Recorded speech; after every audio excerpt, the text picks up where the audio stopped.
Hi everyone, welcome back to the channel. Today we're going to be looking at our television setup, and I'm going to be explaining some reasons why this setup doesn't work.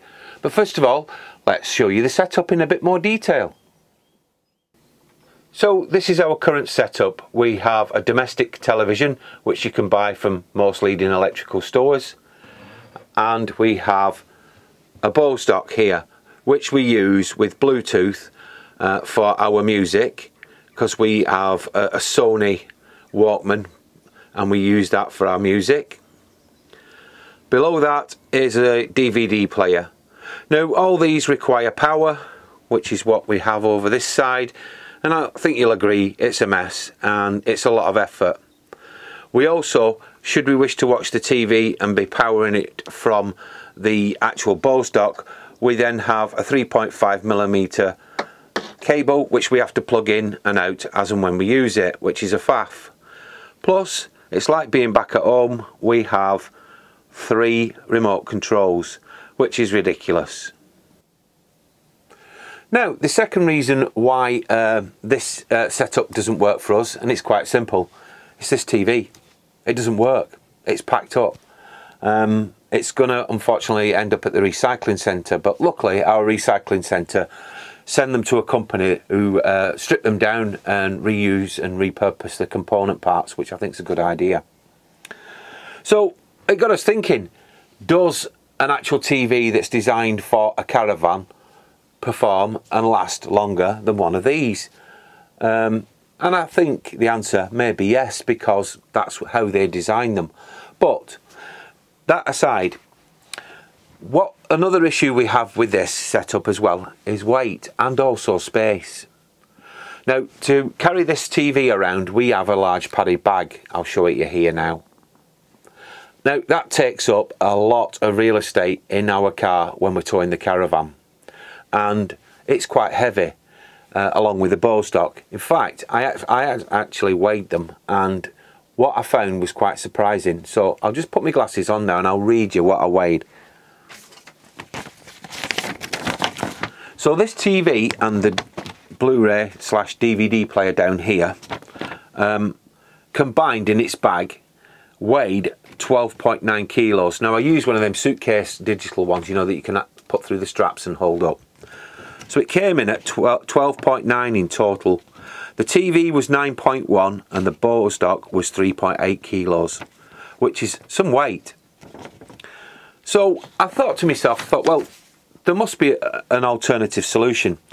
And a while ago I was at Falcon Technologies and I was putting this question to Chris from Falcon, and he said, well, to be honest, Phil, he says, I've got a better package than that, and it'll streamline what you're using, and also at the same time it'll save you a lot of weight and space.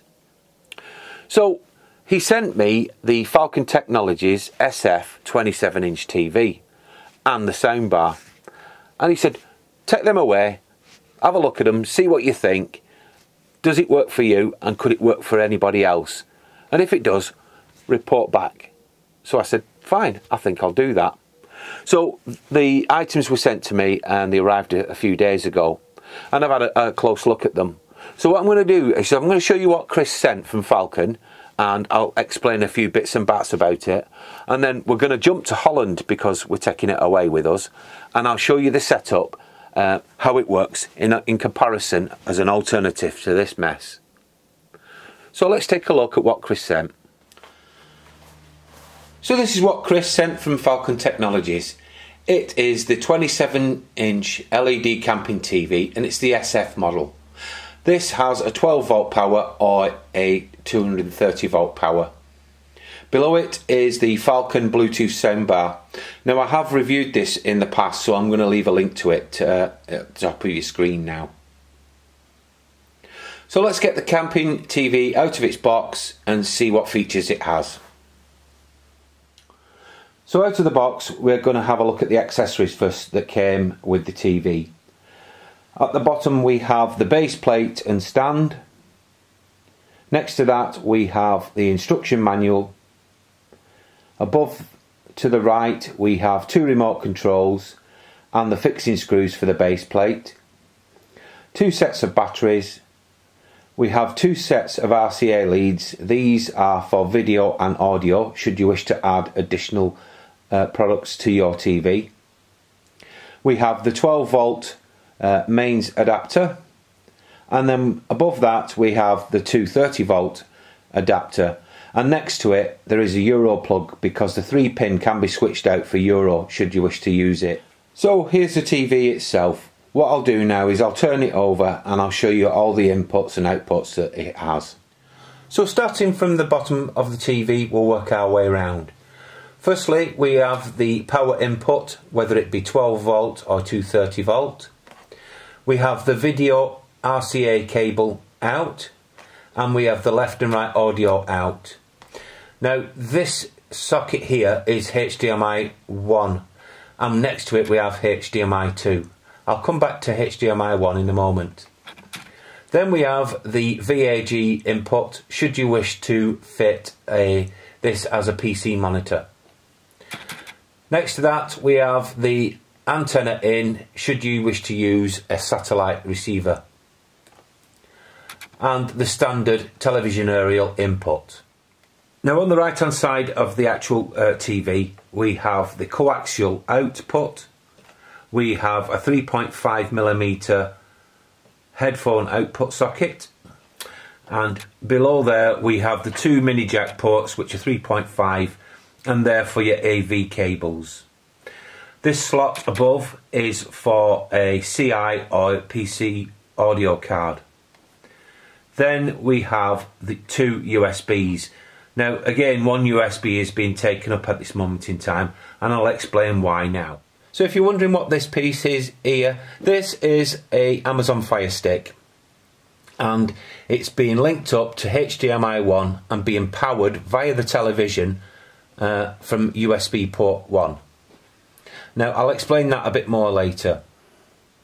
Now in the centre of the TV here there is facilities to put a TV bracket, and I've already fitted mine. It's 10 centimetres from the centre of this thread to that thread, and vice versa up there as well, so it fits mine perfectly. Let's turn to the other side of the TV and I'll show you the features on there now.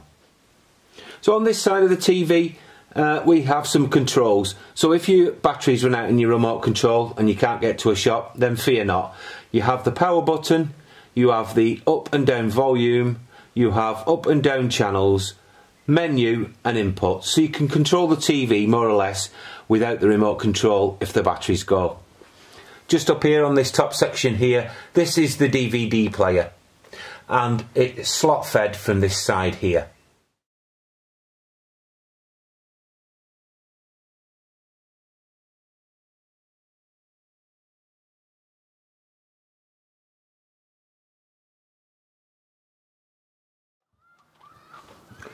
Well folks, you know, join me in Holland, and we've been testing the Falcon SF 27-inch TV out for a few days now. We've actually been watching films. We're not watching much TV at the moment because the weather's so good. We've been sat outside, to be honest, reading books.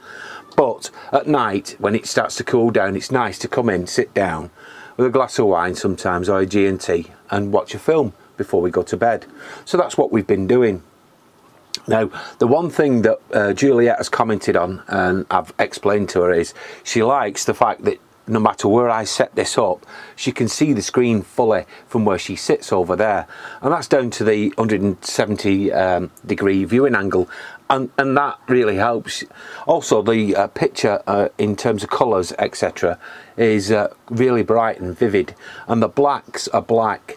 I know that might sound a silly thing, but we noticed on our previous TV that sometimes they were grey, the blacks, or they go slightly, and it spoilt your viewing pleasure, whereas this hasn't done that.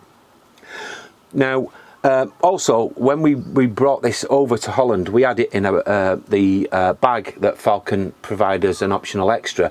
I'll put a picture to it there. Now, we found it dead easy to fit this into the car as part of our luggage, and it travelled with us really well. We've not had any issues with it at all.